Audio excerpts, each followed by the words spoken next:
රුපියල් 33000කට වඩා අඩුවෙන් ගන්න තියෙන මේ ෆෝන් එකේ විශේෂත්වය මොකද්ද? ඒ තමයි ලංකාවේ ෆෝන් මාකට් එකේ අඩුවටම ගන්න තියෙන. ඒ කියන්නේ බජට් රේන්ජ් එකේ තියෙන හොඳම ස්පෙක් තියෙන ෆෝන් එක තමයි මේ ෆෝන් එක.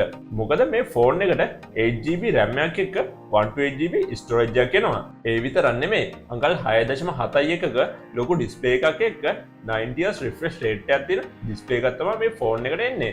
90Hz refresh rate එකක් තියෙන නිසා ඒක හොඳට එක්ස්පීරියන්ස් කරන්න මේකෙන් ගේම් එකක්වත් ගහගන්න බැයි නම් වැඩක් නැහැ නේ. ඉතින් ඒ නිසා මිඩ් රේන්ජ් එකේ ෆෝන් එකකට එන චිප්සෙට් එක මේ එන්ට්‍රි ලෙවල් එකේ ෆෝන් එකට ලබා දෙන්න කටයුතු කරලා තියෙනවා.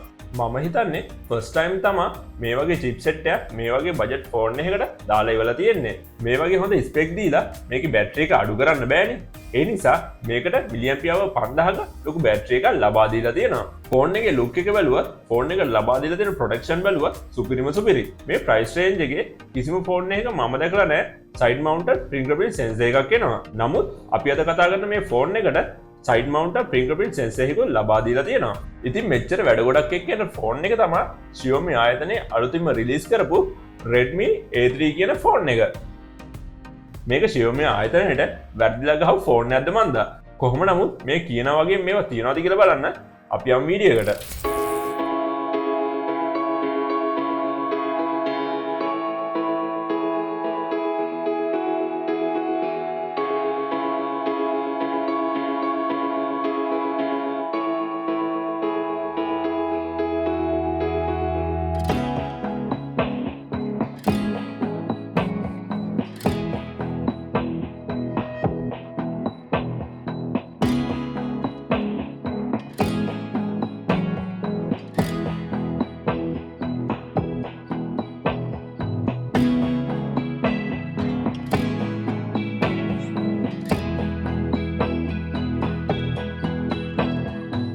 ඉතින් ඔයාලා දැක්කා මේ ෆෝන් එකේ බොක්ස් එක කොයි වගේද කියලා සහ මේ ෆෝන් එක මිලදී ගන්නකොට මොනවද හම්බෙන්නේ කියලා.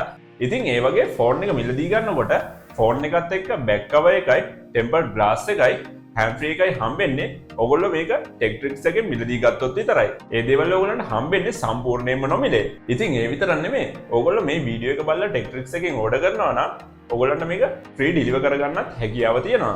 ඒකට ඔයගොල්ලන්ට කරන්න තියෙන්නේ මේ වීඩියෝ එකේ ස්ක්‍රීන්ෂොට් එක TechTrix ආයතනයේ WhatsApp එකට යවලා එතනින් ඕඩර් කරන්න විතරයි. අපිට මේ A3 මොඩල් එකේ 3GB 64GB version එක රුපියල් 29999කට මිලදී ගන්න හැකියාව තියෙනවා. ඒ වගේම අපි අද කතා කරන 4GB 128GB version එක රුපියල් 32999කට මිලදී ගන්න හැකියාව තියෙනවා. එතකොට ඔයගොල්ලෝ දැන් බලනවා ඇති 8GB RAM එකක් කියන ෆෝන් එක මොකක්ද කියලා. ෆෝන් එකේ RAM එක 8GB වෙන්නේ ෆිසිකල් එන 4GB RAM එකට memory extension පාසුකම් වගේ 4GB add කරගත්තාම තමයි. අපිට මේ ෆෝන් එක olive green, midnight black සහ lake blue කියන කලර්ස් තුنين මිලදී ගන්න හැකියාව තියෙනවා. අද මට හම්බෙලා තියෙන්නේ lake blue කියන කලර් එකෙන් ෆෝන් එක. විශේෂයෙන්ම දෙයක් මතක් කරන්න ඕන.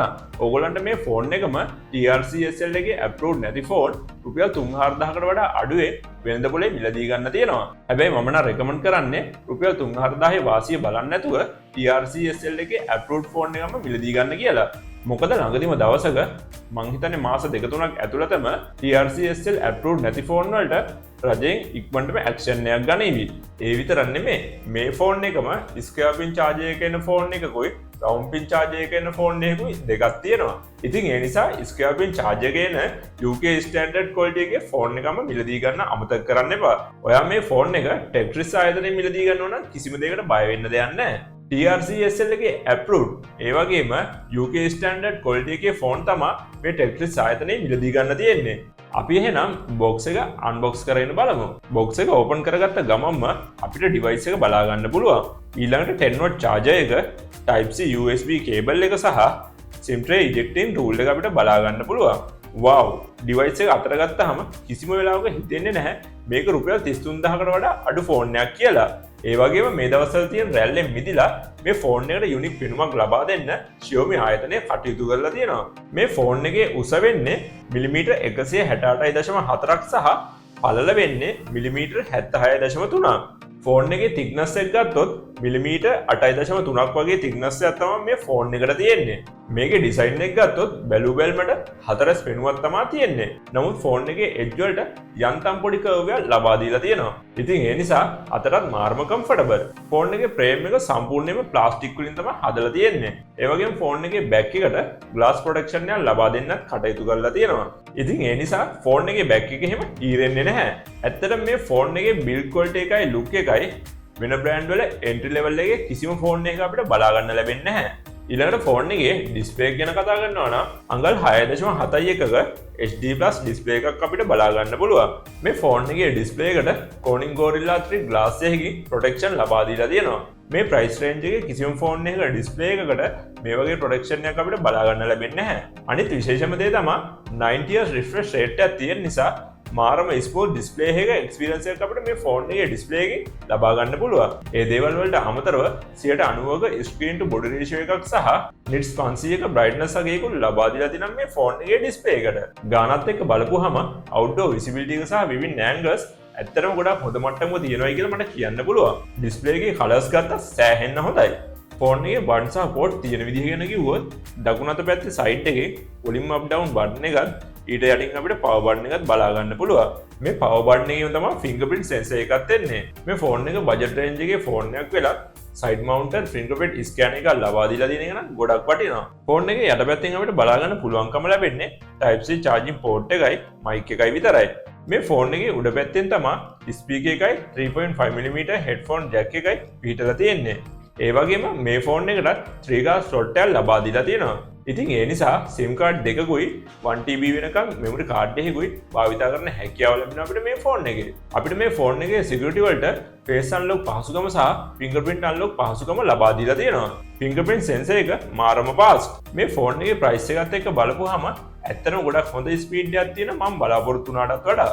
face unlock එකේදී ඇත්තටම මිඩ් රේන්ජ් ෆෝන් එකක තියෙන ස්පීඩ් එකම වගේ අපිට මේ ෆෝන් එකේදී බලා ගන්න පුළුවන්කම තියෙනවා එන්ට්‍රි ලෙවල් එකේ ෆෝන් එකක් වෙලත් මේ ෆෝන් එක.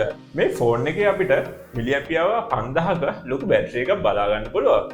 ඉතින් ඒ නිසා පැය 26ක ස්ටෑන්ඩ් බයි කාලයක්, පැය 130ක මියුසික් ප්ලේබැක් කාලයක්, පැය 17ක වීඩියෝ ප්ලේබැක් කාලයක් සහ පැය 29ක වොයිස් කෝල් කාලයක් ලැබිලා තියෙනවා. මේ ෆෝන් එක නෝමල් යූසර් කෙනෙක්ට, ඒ කියන්නේ එදින්දා වැඩ කටයුතු කරගන්න පාවිච්චි කරන කෙනෙක්ට එක charge එකකින් දවස් දෙකමාරක් කිසිම ප්‍රශ්නයක් නැතුව ඇද ගන්න පුළුවන්. ටිකක් hard user කෙනෙක්ට, ඒ කියන්නේ වැඩිපුර ගේම් ගහලා වැඩිපුර වීඩියෝ බලලා යූස් කරන කෙනෙක්ට මේක දවසක් ඇද ගන්න පුළුවන් කිසිම ප්‍රශ්නයක් නැතුව. ඊළඟට අපි මේ ෆෝන් එකේ performance ගැන බැලුවොත් 2.2 GHz octa-core processor එකක් එක්ක MediaTek Helio G36 කියන chipset එක ලබා දීලා තියෙනවා අපිට බලා ගන්න පුළුවන්. මේ වගේ බජට් ෆෝන් එකකට මේ වගේ chipset එක ලබා දීලා තියෙන එක නම් මාරම් වටිනවා. ගේම් ගහන්න ආස නමුත් ලොකු ගාණක් දීලා ගේම් ගහන්න පුළුවන් ෆෝන් එකක් මිලදී ගන්න බැරි කෙනෙක්ට මේ ෆෝන් එක හොඳ ඔප්ෂන් එකක් වෙයි. හැබැයි අපිට මිඩ් රේන්ජ් එකේ උඩ තියෙන ෆෝන් වල වගේ ගේමින් performance මේ ෆෝන් එකෙන් බලා ගන්න බෑ. නමුත් ගානේ හැටියට නම් ගොඩක් වටිනවා. මම මේ ෆෝන් එකේ Call of Duty game එක play කරලා බැලුවා. අපිට මේකේ graphic quality එක low settings වල තමයි play කරගන්න පුළුවන්. මම frame rate එක medium වල තමයි play කරේ. අපි game එක play කරලා බලමු මේ ෆෝන් එකේ gaming performance කොහොමද කියලා බලන්න.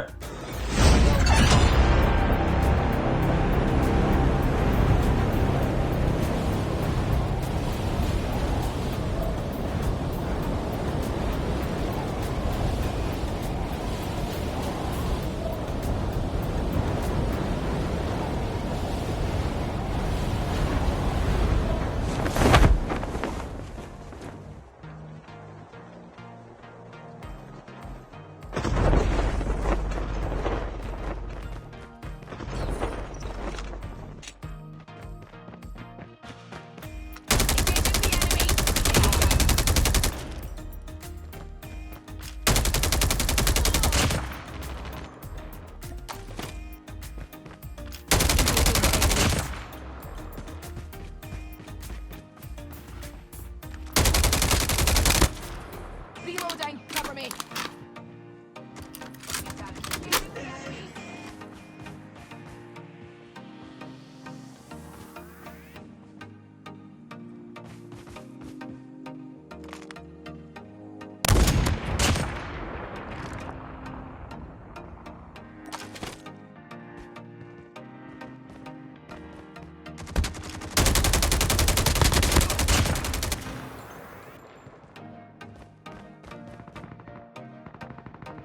Only 2 teams left, getting close to victory.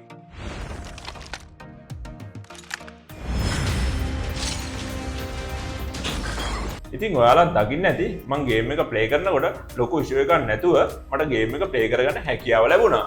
මං කලින් කිව්වා වගේ ලොකු පර්ෆෝමන්ස් නැති වුණත් මේ ෆෝන් එකේ ගානේ හැටියට මේ වගේ ප්ලේ කරගන්න පුළුවන්කම ලැබිච්ච එක නම් ගොඩක් වටිනවා. Free Fire නැත්තම් පොඩි ගේම් ප්ලේ කරන කෙනෙක්ට නම් මීට වඩා හොඳ ස්මූත් ගේමින් පර්ෆෝමන්ස් එකක් බලා ගන්න පුළුවන්කම ලැබෙයි.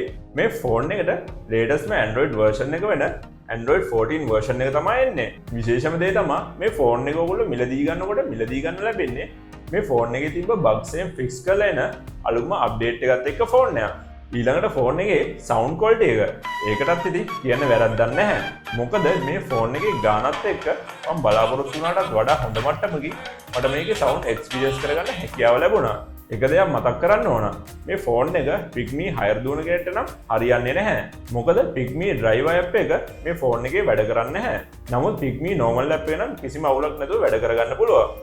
අවසාන වශයෙන් ෆෝන් එකේ කැමරා සෙටප් එක ගැන කතා කරනවා නම් රියර් කැමරා සෙටප් එක AI ඩුවල් කැමරා සෙටප් එක. f2.0 ඇපචර් එකක් තියෙන 8 මෙගාපික්සල් මේන් කැමරාවක් සහ AI සෙන්සර් එකක් තමයි මේ කැමරා සෙටප් එකේ තියෙන්නේ. මේන් කැමරාවෙන් කැප්චර් වෙන කලර්ස් ගැන කතා කරනවා නම් natural colours වගේ කැප්චර් වෙනවා අපිට බලා ගන්න පුළුවන්. නමුත් portrait mode එකේදී නම් ටික red color tone එකක් add වෙලා තමයි කැප්චර් වෙන්නේ. video quality එකත් ගොඩක් හොඳ මට්ටමක තියෙනවා. අපිට 1080p 30 fps quality එකෙන් videos record කරගැනීමේ හැකියාව තියෙනවා මේ ෆෝන් එකේ. මේ price range එකේ තියෙන 8 megapixel කැමරාවල quality එකත් එක්ක compare කරනකොට මේ ෆෝන් එකෙන් කැප්චර් වෙන photos සහ videos වල quality එක ගොඩක් හොඳ මට්ටමක තියෙනවා කියලා මට කියන්න පුළුවන්. ෆෝන් එකේ ෆ්‍රන්ට් කැමරාව විදිහට ලබා දීලා තියෙන්නේ f2.2 ඇපචර් එකක් තියෙන 5 මෙගාපික්සල් කැමරා එකක්. මේ කැමරා එකේ quality එක ඔයගොල්ලන්ට බලා ගන්න පුළුවන්. මේ sample බලනකොට අපිට මේ ෆ්‍රන්ට් කැමරාවෙනුත් 1080p 30 fps quality එකෙන් videos record කරගැනීමේ හැකියාව තියෙනවා. මේ දේවල් වලට අමතරව ෆ්‍රන්ට් කැමරාවෙන් සහ රියර් කැමරාවෙන් time lapse videos ගන්න සහ creative videos හදන්න film mode එකකුත් ලබා දීලා තියෙනවා. තව දෙයක් මට මේකට එන sensors ගැන කතා කරන්න අමතක වුණා. අපිට මේ ෆෝන් එකේ virtual sensors දෙකක් බලා ගන්න පුළුවන්. එකක් තමයි virtual proximity sensor එක. අනිත් එක virtual ambient light sensor එක. ඊට අමතරව accelerometer එකක් සහ electronic compass sensor එකක් ලබා දීලා තියෙනවා කියලා Xiaomi ආයතනය සඳහන් කරලා තියෙනවා. ඉතින් අද වීඩියෝ එක ගැන ඔයා මොකද හිතන්නේ? ඔයා දැන්ටමත් මේ ෆෝන් එක use කරනවත් ඇති. use කරන අය ඔයාලගේ අදහස් පහල කමෙන්ට් සෙක්ෂන් එකේ දාන්න. වීඩියෝ එක අරන් ආපු මම ගිහාන් ප්‍රියදර්ශන. තාමත් ඔයා මගේ channel එක subscribe කරලා නැත්නම් channel එක subscribe කරලා bell icon එක click කරලා තියාගන්න. ඒ වගේම SLM Tech Facebook page එකට like එකක් දාන්න අමතක කරන්න එපා. එහෙනම් ගිහිල්ලා එන්නම් හැමෝටම සුබ දවසක්.